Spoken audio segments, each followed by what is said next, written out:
First, I would like to take the opportunity to thank the organizers for this interesting conference, for having me here, and also for the workshop program. I'm enjoying this very much. So the title of the talk is as announced. It's based primarily on this publication, and my principal collaborator is Olesia Kopnicka, which came to us from the National Academy of Science in the Ukraine last year. But I'd also like to acknowledge interactions with my former postdoc, Alexis Metavistiadis, with whom I did most of the technical stuff which led up to doing these calculations. He's now at the National Metrology Institute in Braunschweig. And we also have some interactions with José Valenti on higher harmonic generation. Okay, so structure is very briefly like I'll try to vaguely motivate why we are doing this. I'll give you the model and the methods. So essentially, which correlation functions are we calculating? And then I'll use all of my remaining time to flash a bunch of plots and try to discuss the results. Divided that into two parts, kind of where's the broad stuff coming from in the spectra, and where is the sharp stuff coming from in the spectra. All right?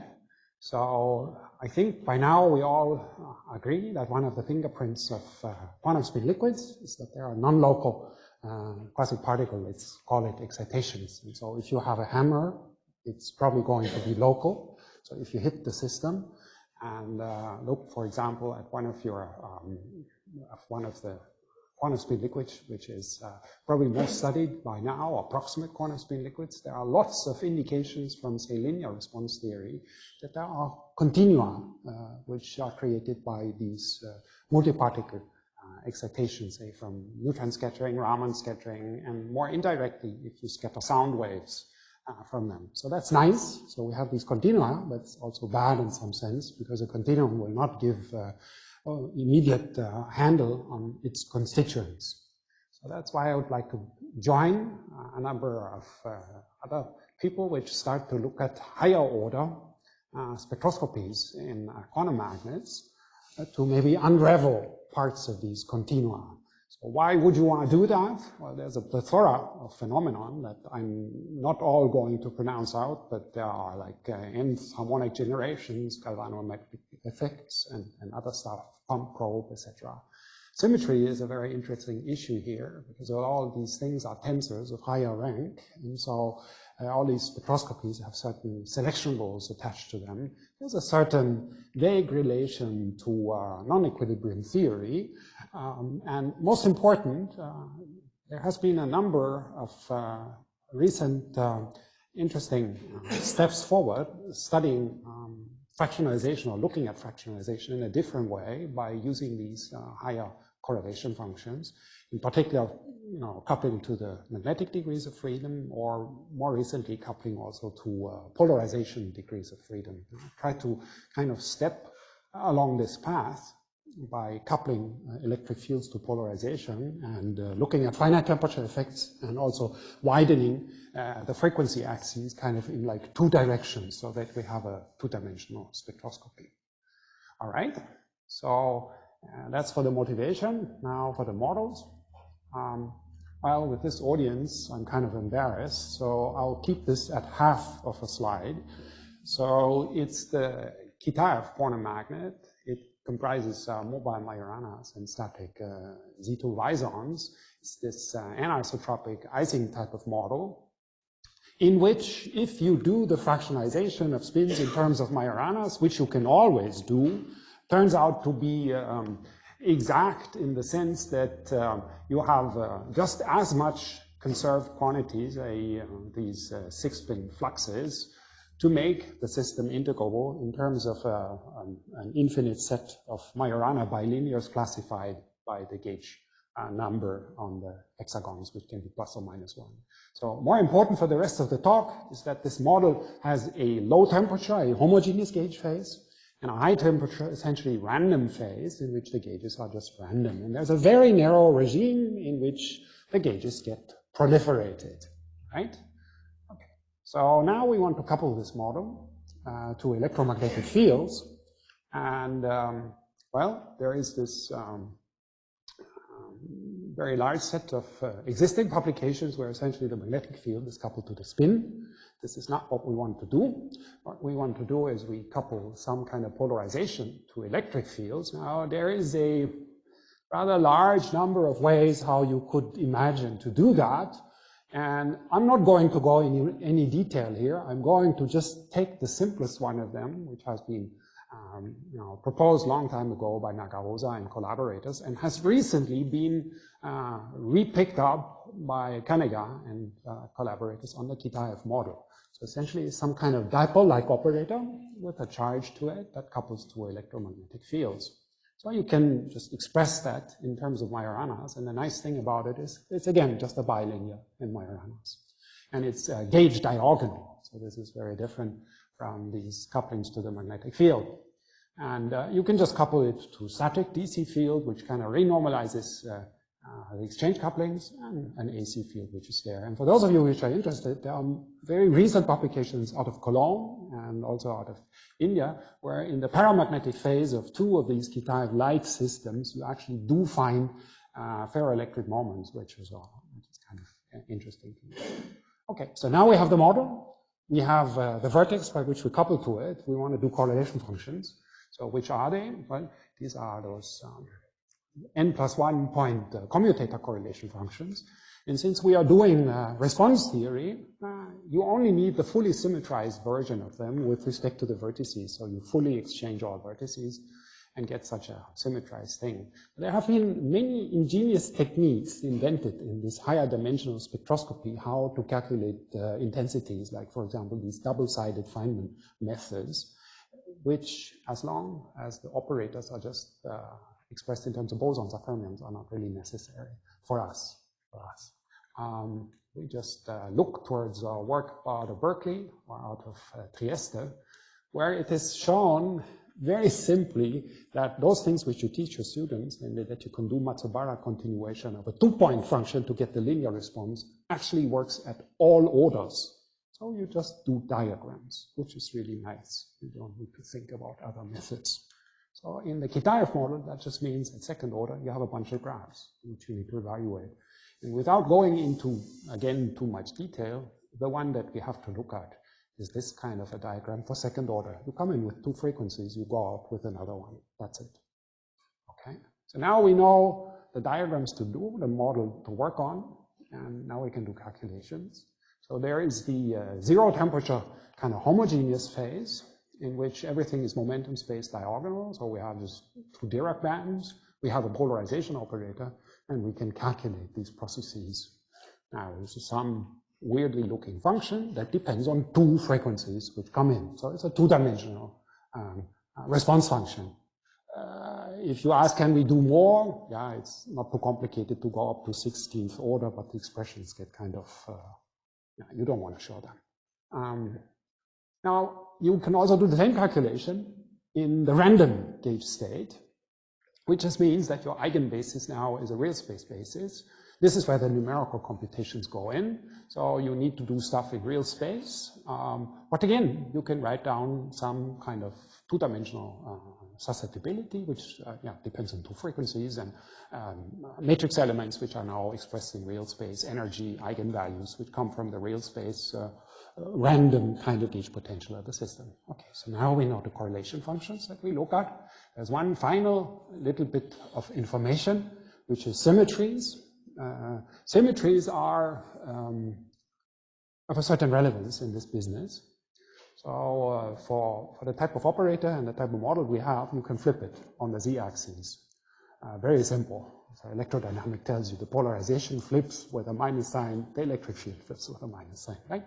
So you can express that by some operator, by some operation on the spin variables. So if your density matrix commutes with the symmetry, all of your odd commutator correlation functions will just vanish, telling you that, for example, the second harmonic would just be zero.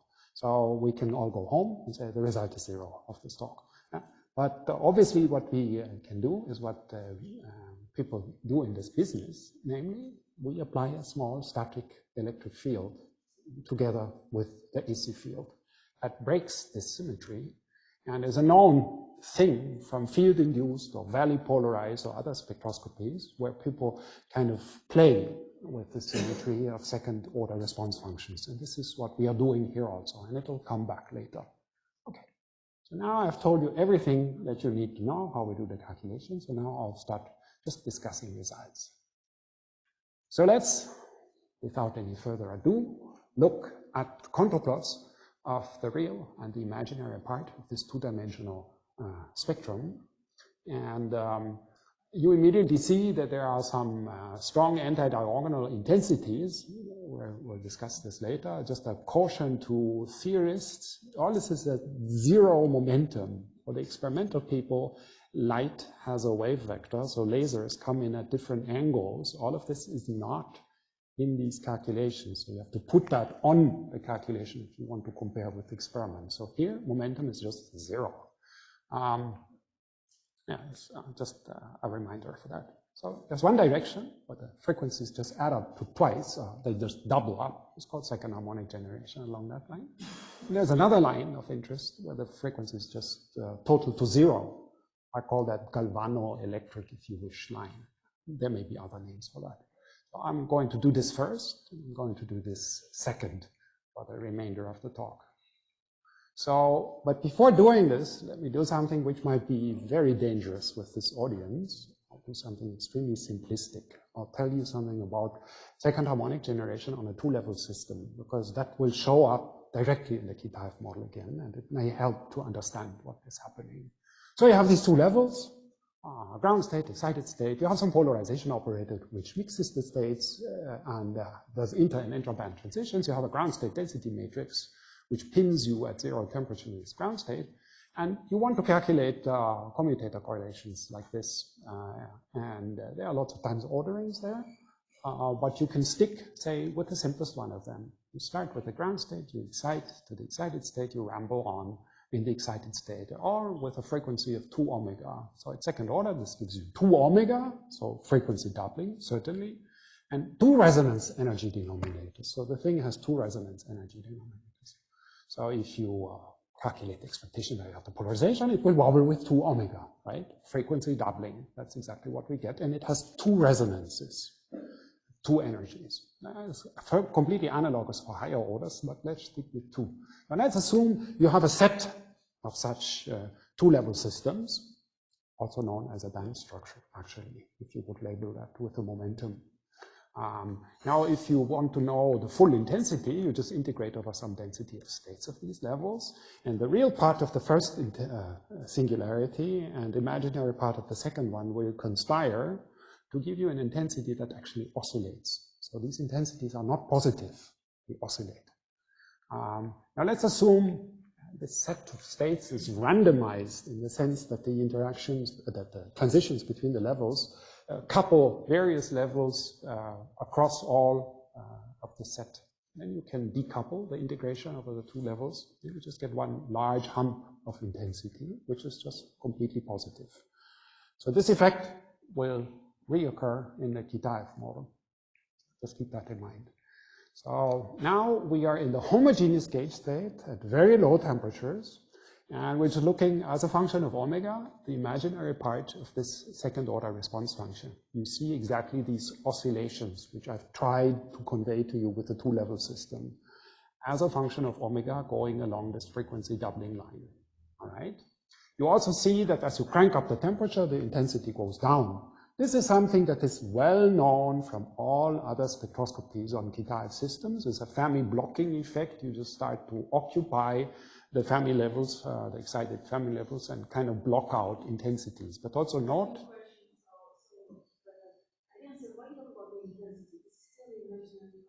Right, I'm calling this intensity. This is the imaginary part of this response function. So if you come in with 2 electric field wave vectors, you multiply this guy. Now this thing has positive and negative values. You multiply the, I think this is a semantic issue. So what I mean is the amplitude. You come in with electric field amplitudes, you multiply, you come out with an electric field amplitude. Intensity, the square is square. Is that the question? Square is square, right? Yeah, okay, fair point. Imaginary parts. Imagine, you know, we are usually used to imaginary parts should be positive, but that's only because we think about linear response functions. All right, so this thing oscillates. The point I wanted to make is that the temperatures at which you see the Fermi blocking are really high. That's the same with all other Kitaev spectroscopies, and in some sense, it's not really allowed to look at these temperatures without taking bosons into account. But we like to play this, but I'll come back to that later on. So now we go for the selection rule. So we scan the pre-applied, so to speak, symmetry breaking electric static field. And as you can see, if you crank that from some value down to 0, the intensity just starts to vanish. This is the selection rule at action, if you wish. If you have no static DC field, it's just going to vanish. All right? Now we go to the random gauge state, where kind of temperatures of this order, again, it shows a versus frequency, the imaginary part of the susceptibility. And for reference, here's this spectrum of the homogeneous state. And you see that the number of oscillations has clearly diminished, essentially, to just one big hump. And the physics of that is that the bosons completely screw up your oscillations and make one big hump of intensity. So bosons are very important to understand the finite temperature spectra. And certainly you see the Fermi blocking effect, which is still there. As you increase the temperature, intensity goes down, right? You can also check if the symmetry, so the selection rules, are fulfilled also in this larger Hilbert space that contains all the gauge excitations and the fermion excitations. And you see that works out nicely again. So these are completely versus omega, again, the imaginary part. And you see as you lower the electric field, the intensity goes down. So also the complete model satisfies this. Just for those people that want to know about numerics, the real space calculations are typically done on systems of the order of 6,000 spins or so, and enough of averaging over realizations. Just one remark about the flux proliferation temperature. So at the flux proliferation, that's the only region where we don't know exactly what the flux density is. In principle, you can sample that with Monte Carlo procedures, but there's no way to do the 3 or higher point correlation functions, say, with the Monte Carlo sampling procedure, because you would need to do analytic continuation on more than one frequency. That's not really, at least to me, it's not known if there are techniques for doing that. So we kind of do this phenomenologically, if you wish. We place ourselves at the flux proliferation temperature. We know it's a very narrow range, and we just do these calculations varying the flux density. That's all what we do. So we don't really know the profile of the flux distribution as you go through the proliferation. That is missing to us. But essentially, you see that the intensity goes from the homogeneous case more or less continuously to the random case, losing one of the oscillations. So there's a small print for people that are interested in numerics. I'm going to skip that. So there's an interim summary here. The interim summary is, the fractionalization. So fractionalization has a significant impact on the temperature dependence, not just because you have Majorana fermions and you see Fermi distribution functions in the intensities, but because the bosons have a very strong impact on the broadening of your spectra. And that should have some impact on experiments. For example, if you go from the homogeneous to the random gauge state, you go from an oscillation in the susceptibility to one hump. It means if you come in with a short pulse, I think you get more intensities where the hump is there and where the oscillations are there because you integrate over them. So it may even be that the intensity increases as you increase the temperature and vice versa to what you expect from Fermi blocking. All right, now let me come to the second part, the Carbonoelectric line. So now we go along the anti-diagonal. Again, these are just the same plots as you've seen already, but now going along this line. So there's one piece of information which at first I didn't understand this when I first saw it, if you go down into the corner of this diagram, one of them, you see that the imaginary part along this line is strictly zero. It's just a purely real response of the system. Just keep that in mind. First, we don't care about it and just look at the real part of the susceptibility instead of the imaginary, because it's zero. So we just plot it again versus omega, say below the flux proliferation, and you see again, yeah, there are those oscillations. So that seems to be very similar to the second harmonic generation line. And you can also scan the static DC field. You see how the intensity or the amplitude of the real part of the susceptibility vanishes as you go down and get the fully symmetric point of the model. You can also go above the flux proliferation, and again you have this effect that the oscillations disappear and you get one big hump of intensities, which shows Fermi blocking as you increase the temperature, say up to J or what have you. So at that point you might say, all right, I've seen all of that, I don't need to go on. But there's the second point, so to speak, to look at, namely, here's some detail on these various processes which drive this intensity. So they're all together, like with two bands and so on, counting all the various exchange options for these intensities. You get altogether 16 different processes. From them are 2 which are such that the final state occurs in the same band. So when you have that, you get a situation where in the susceptibility, you get double poles of your Green's functions, which is kind of unusual, because if you sum over them, you just not only get the density of states of the two particular excitations, but you get something that is globally singular on the whole Carbonoelectric line when the line width of the quasi-particles would be exactly 0. So the galvanoelectric effect has infinite, if you wish, susceptibility as long as the quantum spin liquid particles have no damping.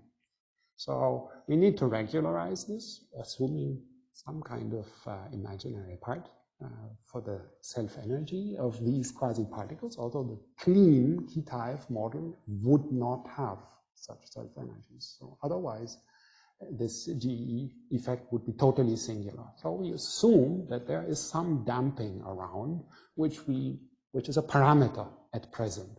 Anyway, we have this broad continuum along the anti-diagonal, and the intensity just goes up infinitely with that ordered damping rate gamma.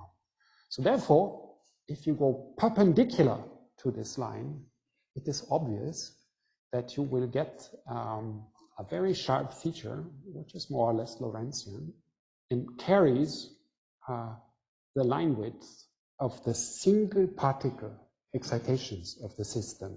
So perpendicular to the line, you see the single particle excitations. Yeah? And in a sense, this is this dichotomy between having broad continua along the anti-diagonal, but having sharp features across it because of this singular behavior of these graphs. Now let's briefly look how this works out in practice. Again, we can go into the homogeneous gauge and play with this single particle self-energy.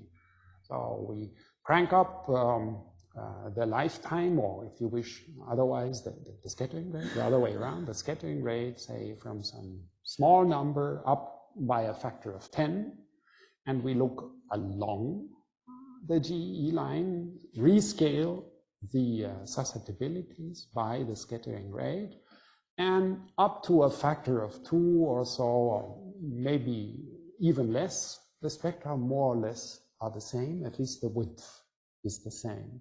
Meaning that along the GE line, the broadening is completely unaffected by the single particle scattering rate or the quasi-particle scattering rate of the spin-ons, if you wish.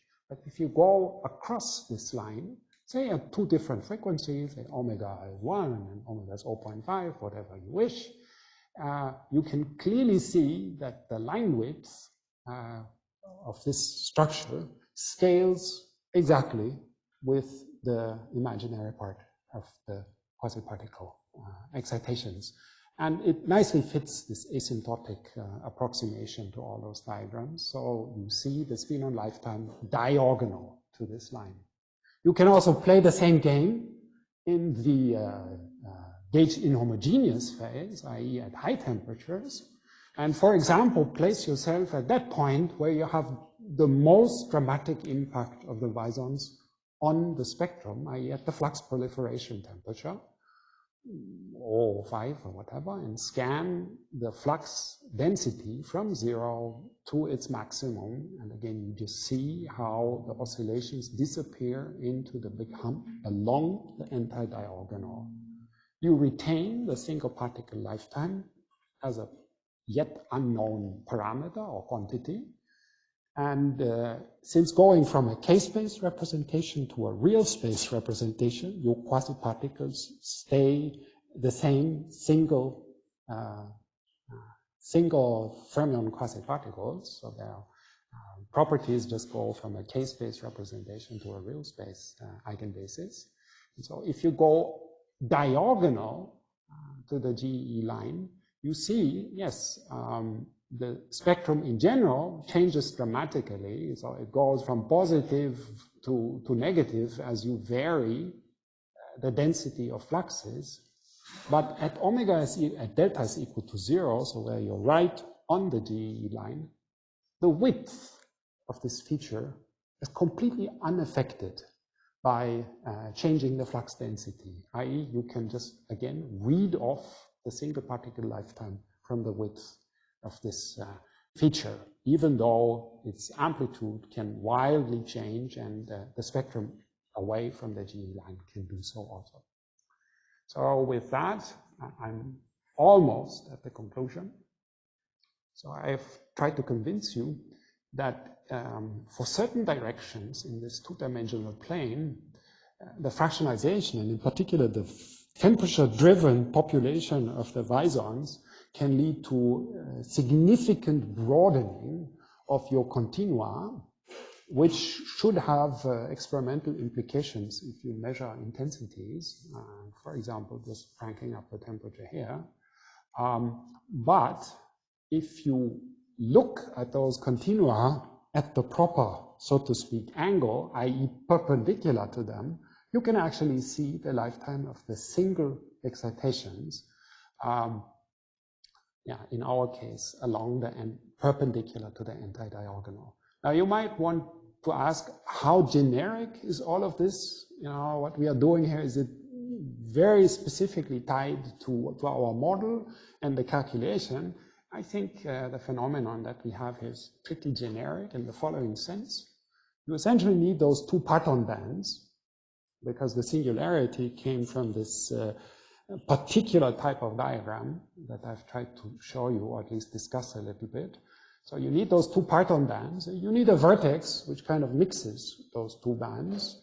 I think this will happen in many other situations. So one could ask, what about other types of quasi-particles, maybe bosons, or name them magnons? And so I think even though the vertex that one is looking at might change a little bit, I think this feature, these two features kind of will be very similar. Now, a significant drawback of our calculation is certainly that in the Kitaev model, there are no interactions of the quasi-particles. Therefore, we have to put them in by hand to not get the Carbonoelectric line to completely explode on us. Otherwise, we would just have infinite Carbonoelectric effects. So we need to put in some phenomenological lifetime. We don't have a theory for that. And certainly, there are many add-ons that have not been included in this calculation yet, like making a finite field, looking at flux dispersion, or putting strain on these systems, which, because of these selection rules, might have a big influence. All of that has not been considered. And so I think with that, I'm at 30 minutes. I'd like to thank you for your attention.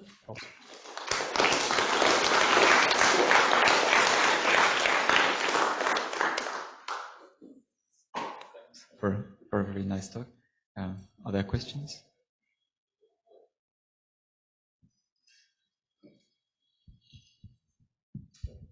Thank you very much for indeed very nice talk. So I have a question. So you, at the beginning of your talk, you were saying that the drawback that you consider Q equals 0 and said that it will be some effect from finite Q. So that's one of the questions. And the second question is related. For example, in Raman, you also have the Q equals 0, but you can still study the polarization dependence. So what about the polarization dependence here? Okay, so there are two questions. The first one, how should I say, with someone sitting in the first row is getting very dangerous to answer. So I'll try to do my best. So in the experiment, say you do something simple like the second order thing, and you want to do this with two lasers, which I don't know why you would want to do this, but let's just assume it. Then the wave vector, for the experimentalists, the wave vector of the light is of utter importance to know where excitations occur on their CCD screen at the end of the day, because there's a conservation of those wave vectors in the experiment. And the same type of argument also happens if, for example, you go to higher orders, like the third order two-dimensional spectroscopies. Again, you have to look for the wave vectors of the light. So in some sense, and that is also an issue for me always when I look at these spectra. If you look at a spectrum like this, the fact that you have some intensity, say at omega 2 is so-and-so and omega 1 is so-and-so, does not tell you where in an experiment this will hit your camera or your CCD screen or whatever, because that will depend on the way how you put the lasers on your tabletop. I hope that I have roughly described this properly. And so that's when I'm cautioning about Q is equal to 0. I just mean, I don't know which experimental situation this calculation will be applied to later. So when you do compare this to experiment, you will need to know how the lasers are oriented. So that was your first question. And the second one was? Yeah, so polarization dependence. Okay, polarization dependence is connected to our very lame description. Oh, that's recorded. To our first type of description of the vertex. So I think you are absolutely right. One should go more into detail on these vertices, and I think there will be polarization dependence, obviously, and there may be things about circularly polarized light versus linearly polarized light, and all these things. So maybe that should actually be put to the add-ons that I had, and it's not just an add-on. You're absolutely right. Polarization dependence. Yes.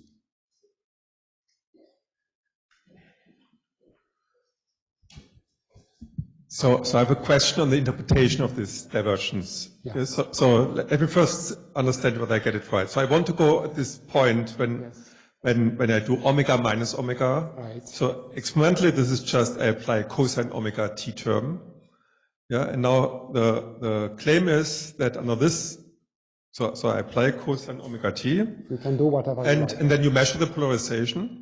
And then the claim is that the change in polarization of the static polarization, the change of the static polarization is non-analytic in the amplitude of the oscillating field. So this is what your divergence means. Yeah? So this divergence means that if you are right on this point, omega is equal to minus omega, this diagram will diverge on you. Actually, you don't even need a Dirac kind of cone or so. It's a very generic statement.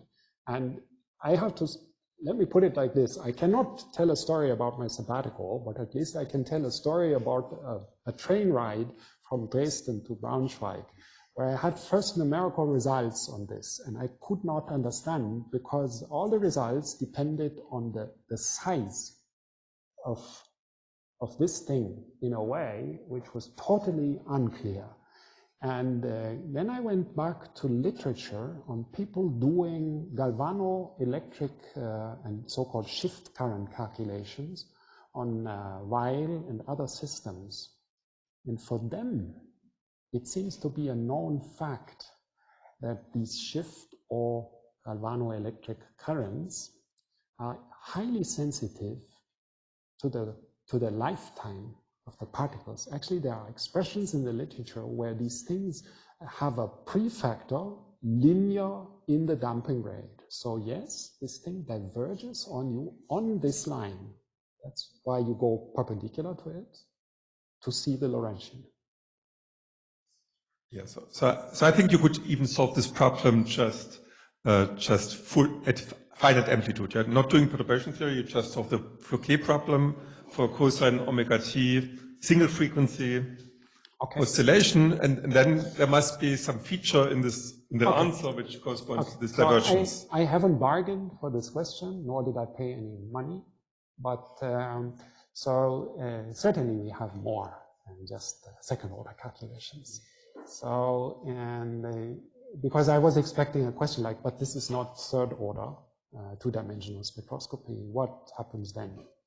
And so here what you see is just in a homogeneous space, the third order response. However, in this particular way, how I understand this third order two-dimensional spectroscopy by putting two of the frequencies the same and keeping one different.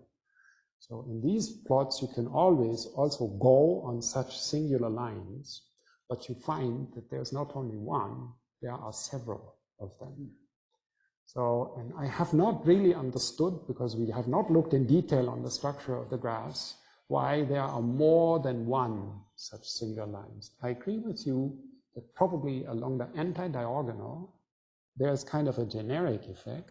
You have to be very careful what you mean by going there, because at higher orders you have 3, 4, 5, 6 frequencies and so on. So you first need to define where is that line. And you see, at least in these calculations, yes, there is again such a line. There are also such lines here. So there's a little more to that.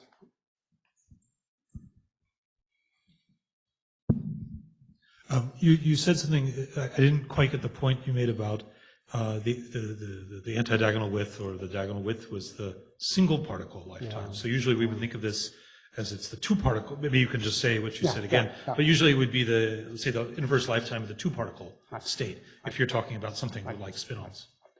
So let's get this a little more accurate here. So okay, where is this picture? So the Kitaev model itself is just a non-interacting thing, even with gauges. So when you do this calculation, the thing just explodes on you. So the first thing that you look at is, it just depends on the causal broadening. Right? So the first thing that you could think about is just, I'm going to make my causal broadening just a real thing. So meaning a lifetime. So then it's just a single particle lifetime. And so this guy is really just a single particle lifetime, right? So formally it's a single particle lifetime. But now if you think in terms of an interacting or fully interacting theory, then you certainly would also like to know what happens with final state interactions in this final state. And this kind of is one of these, last lines on my conclusion saying, we don't know about interactions yet. So certainly you would like to know what happens with vertex corrections to such a graph. This again would not just be a two-spin-on lifetime. It would depend on the symmetry of this vertex and so on and so on. I think at the lowest order, there's just a single particle lifetime that you see.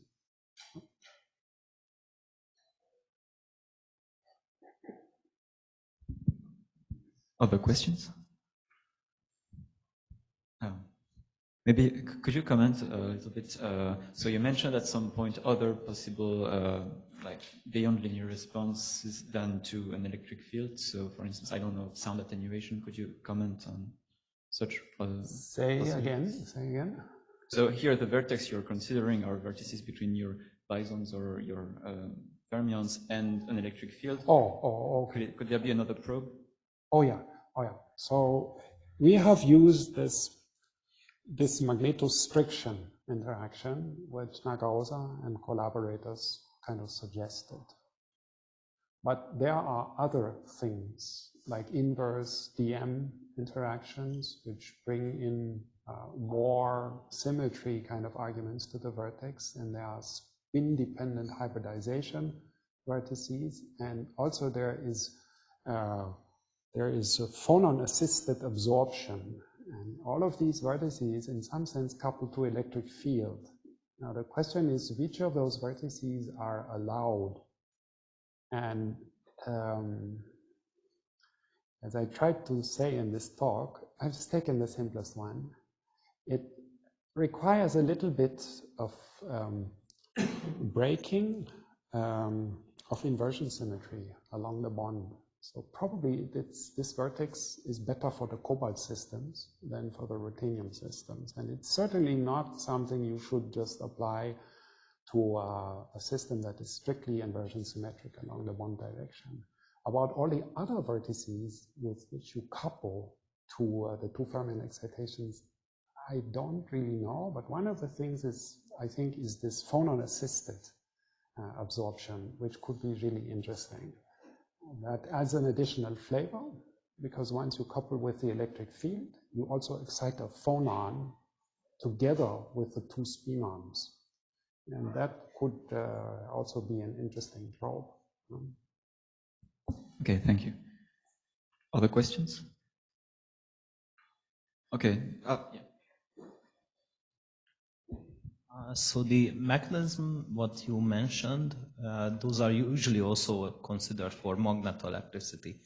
And could you speak up a little? So these mechanism, PD hybridization, inverse DM, are usually considered for magnetoelectricity. And so do you think, or what do you think, is magnetoelectricity a requirement for this effect or not? Now that's why I mentioned these two experimental papers, which show that in the paramagnetic phase of those two Kitaev materials, or Kitaev-like systems that we have, they've seen ferroelectric moments. And one of the papers, the one out of India, explicitly the one out of Cologne, explicitly talks about second harmonic generation. So maybe there's this relation between having small ferroelectric moments in the paramagnetic phase and these kinds of spectroscopies. Yes. Okay, thank you. The last question. Okay, if not, let's thank our speaker again and all speakers.